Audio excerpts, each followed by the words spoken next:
जय हिंद स्टूडेंट, स्वागत है आपका अपने YouTube चैनल मैथ्स विक्ट्री में। दोस्तों, इसी सीरीज को आगे ले जाते हुए आज हम एक बहुत इंपॉर्टेंट थ्योरम की बात करने वाले हैं। सिर्फ एक ही थ्योरम होगी, ये वीडियो 15 से 20 मिनट की होगी, लेकिन आपको ये थ्योरम हमेशा याद होनी चाहिए, क्योंकि जब आप बहुत कुछ पढ़ लेंगे ना तो क्वेश्चन कहीं से भी आ सकता है। तो आपके पास बहुत सारे हथियार होने चाहिए लड़ने के लिए। मतलब कहने का मतलब ये है कि क्वेश्चन कहीं से दे, आपके दिमाग में होना चाहिए कि अगर ये इससे नहीं होगा तो इससे हो सकता है, अगर इससे नहीं हो रहा तो इससे हो सकता है। तो आज की जो थ्योरम है बहुत खास हमारी थ्योरम है, स्टुअर्ट्स थ्योरम है। अब इस थ्योरम में होता क्या है, ये थ्योरम है एक ट्रायंगल में ही लगेगी। हमारे पास एक ट्रायंगल है। सबसे पहले मैं आपको इसका सबसे बेसिक सा फंडा बता देता हूं कि ये थ्योरम है क्या। ठीक है, देखिए आपके पास ये थ्योरम, इसमें हमको क्या क्या गिवन होगा। हमें ए बी सी तीन हमें साइडें दी होंगी, तीन हमें साइड दी होंगी, भुजा दी होंगी। उसके बाद एक हमें इसमें लाइन दी है सी डी। अब देखिए सी और डी, सी और डी, ये सी डी एक लाइन है, एंगल बाइसेक्टर नहीं है। मैंने क्लियर यहां पर बोला है कि जो CD है ना एक रेखा है, एंगल बाइसेक्टर नहीं है। कहने का मतलब है ना ये जो दो एंगल है ना ये अलग अलग होंगे। ठीक है, अब देखिए ये हमें जो लाइन है ना CD, इसकी हमें कुछ लेंथ दी रखी है P, और B से D की लेंथ है X, D से A की लेंथ है Y, और ये जो पूरी लेंथ है ये C। तो हमें क्वेश्चन कैसे पूछ सकता है, ये सबसे पहले हमारा सोचने का विचार है, सोचना है कि यदि हमें वो तीन साइडें दे दे, 1 2 3, ठीक है, और अलग से दे दे कि BD और DC ये X और Y हैं, मतलब कुछ वैल्यू दे दे, और पूछेगा इस CD की लंबाई बताओ, तो हम लगाएंगे स्टुअर्ट्स थ्योरम।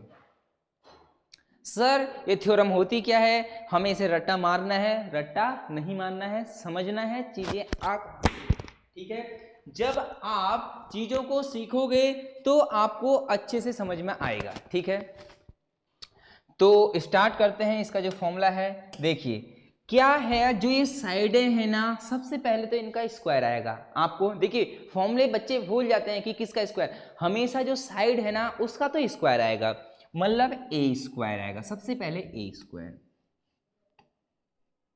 अब ए स्क्वायर के साथ क्या आएगा, देखो ध्यान से देखना, मैं सब चीज बता रहा हूं। ए स्क्वायर के साथ क्या आएगा ना, ये वाली साइड आएगी, कौन सी, उसके जो सामने है वाई है।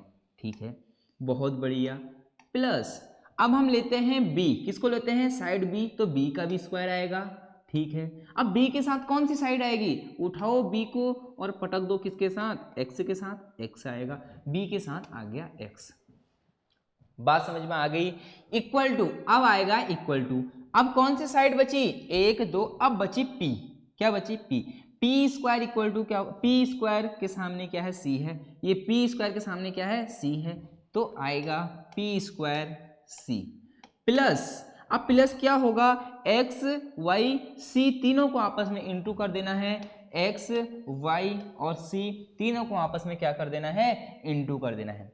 अब देखिए सबसे पहले एक चीज आपको मैं यहां पर और बता दूं कि जो हमारा x प्लस वाई है ना वो किसके बराबर होगा, c के बराबर होगा कि नहीं होगा। मैं यहां पर लिख देता हूं x प्लस वाई बराबर c, होगा कि नहीं होगा। देखिए x और y को जोड़ोगे तो c के बराबर तो होगा, बात तो एक ही है ना, 3 और 4 7 ही तो होगा, वही बात बता रहा हूं। तो ये हमारी ना जो थ्योरम है ना वो थ्योरम कौन सी है, स्टुअर्ट्स थ्योरम है।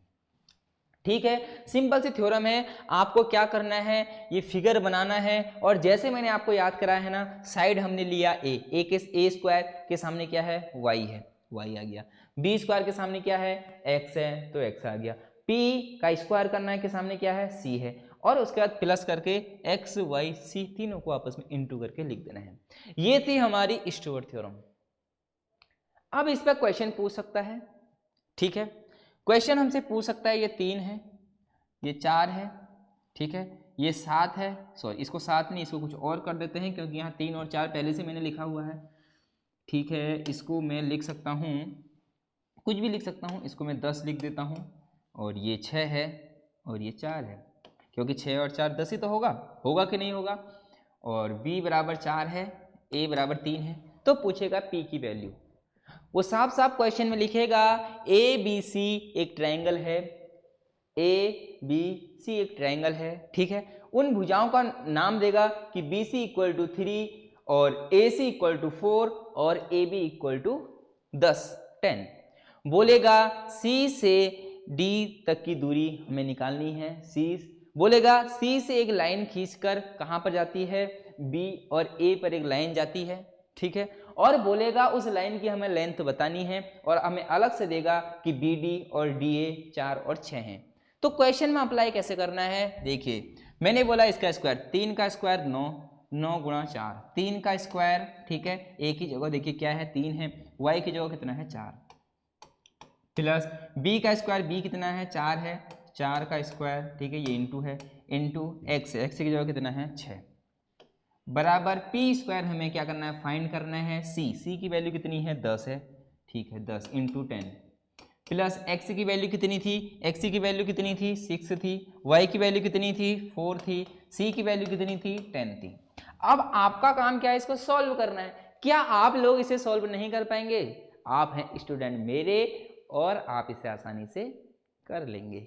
करते हैं, 3 का स्क्वायर 9 गुणा 4, ये 9.4 नहीं है, इंटू है, ये क्या है इंटू है, प्लस 4 का स्क्वायर 16 गुणा 6 बराबर पी स्क्वायर इंटू 10, 10 चक्को 40, छक्का 6 240, 6 चक्को 24 240,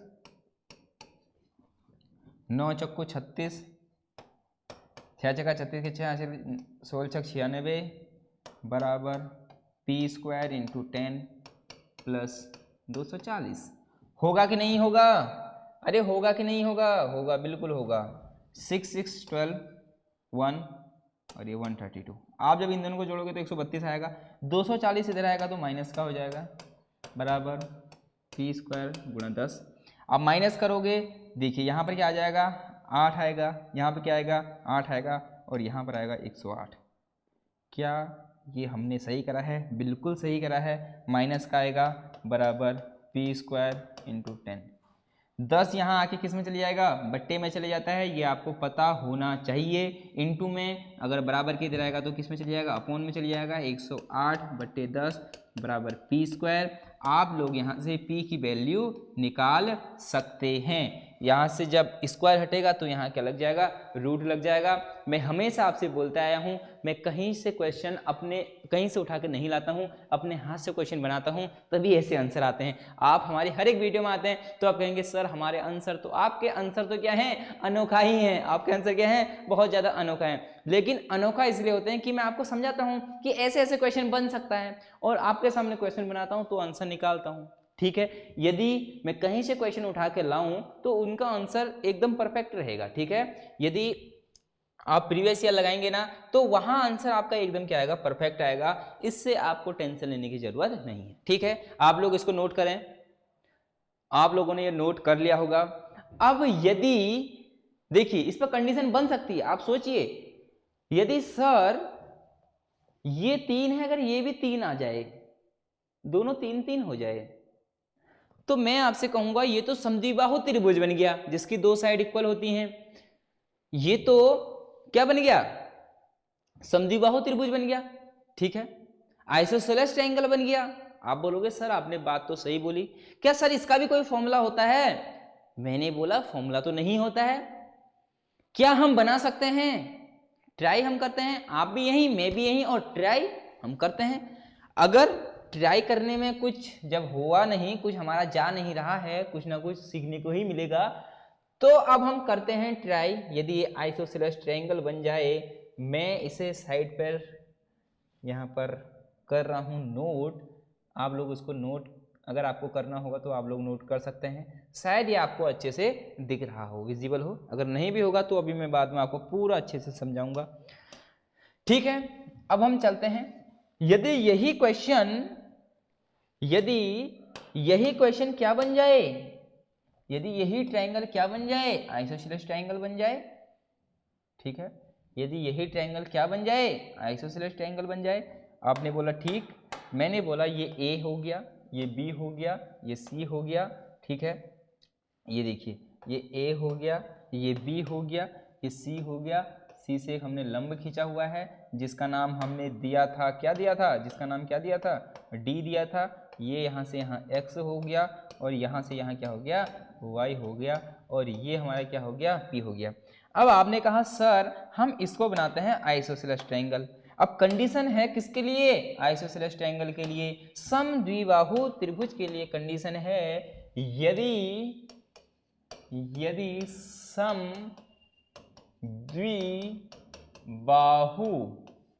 त्रिभुज होगा, मतलब आइसोसेलेस ट्रायंगल होगा, तो कंडीशन क्या बनने वाली है। मैंने कहा कंडीशन क्या बन सकती है, अरे मैंने कहा कंडीशन क्या बन सकती है, अगर स्टुअर्ट थ्योरम वही तो रहेगी, ए को बी बनाओ, बी को सी बनाओ, सी को डी बनाओ, अरे रहेगी तो वही ना, बिल्कुल वही रहेगी। तो कहने का मतलब है स्टुअर्ट थ्योरम ही इस पे लगाओ, फिर देखते हैं कि क्या होता है। देखो क्या होता है, देखिए मैंने कहा इस साइड को उठाओ ए स्क्वायर, इसके साथ कौन सी साइड, y, ठीक है, प्लस, अब दूसरी हम b ले रहे थे लेकिन b भी a ही है, यहाँ पर a के सामने क्या है x, तो a स्क्वायर x बराबर क्या ले रहे थे, p स्क्वायर के सामने c ही है, ये सेम टू सेम ऐसे ही रहेगा, और प्लस एक्स वाई सी, यही थी स्टुअर्ट थ्योरम। अरे बच्चों यही थी, अरे यही थी, बिल्कुल थी, ठीक है। अब देखिए क्या कर सकते हैं यहाँ पर, अब हम क्या कर सकते हैं, क्या ए स्क्वायर कॉमन ले सकते हैं, ए स्क्वायर कॉमन आ गया, क्या बचा y plus X equal to P square C plus x Y C, समझ में आ गया, ए स्क्वायर कॉमन लिया। क्या मैंने अभी स्टुअर्ट थ्योरम में बताया था कि x plus Y equal to c, क्या आपको ये दिख रहा है, क्या आपको ये दिख रहा है, क्या आपको ये दिख रहा है, बिल्कुल दिख रहा है, बिल्कुल दिख रहा है। तो चलिए अपने क्वेश्चन पर, जो हमारा काम है क्वेश्चन, पहुंचते हैं यहाँ। अब देखिए इसका मतलब x plus Y equal to c होता है। अब देखिए ए स्क्वायर ऐसी रहेगा, क्या x plus Y equal to में सी पुट कर सकता हूँ, अरे कर सकता हूँ, बराबर, क्या यहाँ से मैं c कॉमन ले सकता हूँ, दोनों में से ले सकता हूँ, c मैंने कॉमन लिया, तो यहाँ क्या बचा, यहाँ बचा पी स्क्वायर, यहाँ क्या बचा x और y। क्या c से c कट सकता है, बराबर में है, बिल्कुल कट सकता है, बिल्कुल कट सकता है। तो क्या बना, ए स्क्वायर बराबर पी स्क्वायर एक्स वाई। इसका मतलब यदि वह बोले कि एक आइसोसेलेस ट्रायंगल है, उसके लिए हमें सारी वैल्यू पुट हो, तो जो हमारा डायरेक्ट फॉर्मूला रहेगा ना, वो रहने वाला है a square equal to P square plus, यहाँ पे प्लस है, देखो यहाँ पे प्लस है, प्लस एक्स वाई, ठीक है, ठीक है स्टूडेंट, समझ में आ रहा होगा ना, ठीक है। ये हमारा हो गया स्टुअर्ट थ्योरम। देखिए छोटी सी थ्योरम थी स्टुअर्ट थ्योरम, क्या हो सकती है। अब क्वेश्चन यदि बन जाए कि ये तीनों इक्वल हो जाएं, तो आप क्या करोगे, तो आप क्या करोगे, तो भाई क्या करोगे, ये भी यहाँ पर क्या कर दोगे आप, ए स्क्वायर ए लिख दोगे, तो ये ए लिखोगे तो यहाँ भी ए आ जाएगा, ठीक है। तो ये क्वेश्चन फिर नहीं बनेगा। आ रही बात समझ में, अगर आप सॉल्व कर सकते हैं तो कर सकते हैं, ठीक है, लेकिन जो प्रॉपर्टी है, एक प्रॉपर्टी ये है समद्विबाहु ट्रायंगल के लिए, और एक प्रॉपर्टी आपके सामने यही है a square y plus b square x plus p square C plus x Y c. तो आप पहले इसका स्क्रीनशॉट लें, सबसे पहले इसका स्क्रीनशॉट लें, ठीक है, आप लोगों ने ले लिया होगा। अब आप लोग इसका स्क्रीनशॉट लें, इसको मैं थोड़ा सा छोटा कर देता हूं, ठीक है।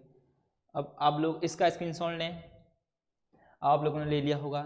अब आपका काम आज का क्या है, गूगल पे सर्च करना है previous year Stuart theorem question, उसके बाद 3 से 4 क्वेश्चन, मात्र आपका काम है मात्र 3 से 4 क्वेश्चन, ज्यादा क्वेश्चन नहीं करने हैं, ठीक है, क्योंकि अगर आपने 3 या 4 5 6 10 क्वेश्चन तक लगा दिया ना, तो ये जो थ्योरम होगी आपको एकदम बिल्कुल मुंह जवानी याद होगी। तो दोस्तों अब इस वीडियो को यहाँ पर ही समाप्त करते हैं। मैंने कहा था कि एक बहुत छोटी वीडियो आपके लिए लाऊंगा कल, ये वीडियो इसी पर थी, काफी अच्छी वीडियो थी। अब दोस्तों जो एक हमारे पास अगली वीडियो आने वाली है ना, अब वो थोड़े हमारे सिलेबस से हट के आने वाली है, लेकिन वो वीडियो आपके लिए बहुत इंपॉर्टेंट है। जब मैं ये सवाल करता हूं ना, जब ये सवाल करता हूं तो कुछ लोगों को क्या होता है कि इंटू करने में प्रॉब्लम होती है। तो मैं आपको अगली वीडियो में कुछ शानदार ट्रिक बताने वाला हूं। आप लोग अगली क्लास को मिस बिल्कुल भी मत करना, आपकी जिंदगी की सबसे बेहतरीन क्लास में लाने वाला हूं, जिससे आपको लगेगा कि सर ऐसा भी होता है। जी हाँ, इस चैनल पर ऐसा भी होता है। अब कैसा होता है वो कल आपको वीडियो में पता चल जाएगा कि इतनी शॉर्ट ट्रिक हमने आज तक नहीं सीखी। ठीक है दोस्तों, तो मिलते हैं अगली वीडियो में। आप अपना काम बिल्कुल अच्छे से कर रहे होंगे, बिल्कुल वीडियो को शेयर कर रहे होंगे। अगर नहीं कर रहे हैं तो ये आपकी गलती है, करिए, ये आपका ही चैनल है। मिलते हैं कल को एक अगली वीडियो में, तब तक के लिए जय हिंद, जय भारत।